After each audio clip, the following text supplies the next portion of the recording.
Hello comic book fans, today we are talking about SHADOWMAN issue 2. Again, this is one of my more favorite vigilante characters in all of comic books, and I'm glad to be able to cover him during October, but this is the perfect character for that Halloween, vibe and feeling. And the story starts with him going to the doctor and trying to see what is wrong with him, but it gets back that actually nothing's wrong with him, everything is great with him. He's pretty much at peak human health. And as he explains, like, how's that possible? I pretty much eat and do everything wrong. It should be the exact opposite.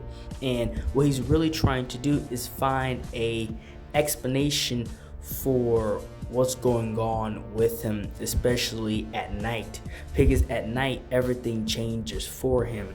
And he does it again that night. He goes out again that night with the mask. And the idea behind the mask is that the demons and the dark spirits cannot find who you are when you wear the mask. So it is a form of protection. And he wears this mask as he takes out these two thugs trying to rob this old man.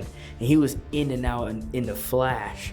So like, his strength and speed both heightened along with everything else. He ended up sleeping the rest of that night and most of the day. And the crazy thing about this story is that it feels so genuine and grounded, because the woman that cleans his house, she finds out that he is SHADOWMAN, and she is a believer of like voodoo and spirits, etc. And she breaks it down to him that you have spirits in you, and this is just how it is. And not really in a black-pilled kind of way, just pretty much letting him know what is up. And he's not the quickest believer of that. And so he tries to go back to find answers from the woman who, from the start made all of this happen.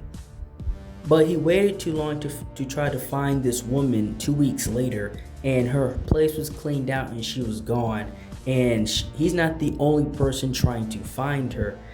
And that same night, after he escaped from whoever was also looking for her, to try to talk to his friend that pretty much offered no help whatsoever. And the guy that he fought, the first time, that man like that crazy costume, he's going out killing people, and he's actually calling out SHADOWMAN, which the nanny of the house that cleans for him made him a suit. And he wanted this rematch. The bad guy wanted to end SHADOWMAN. And so this is 2 weeks exactly later, and they fight in this swamp in the bayou, and they're going back and forth. And I feel like this is the moment where we start to understand more of the limits and the abilities of SHADOWMAN, because he takes hits, and he even nearly gets drowned, but none of those things seem to stop him or even slow him down, because once the guy thinks he's getting away, he reappears out the water and beats him. And SHADOWMAN becomes more of a hero in the eyes of people, and obviously other people think differently. But within himself, he feels more whole for himself as a hero. And that's all I have for this video. Like, share, and subscribe for more.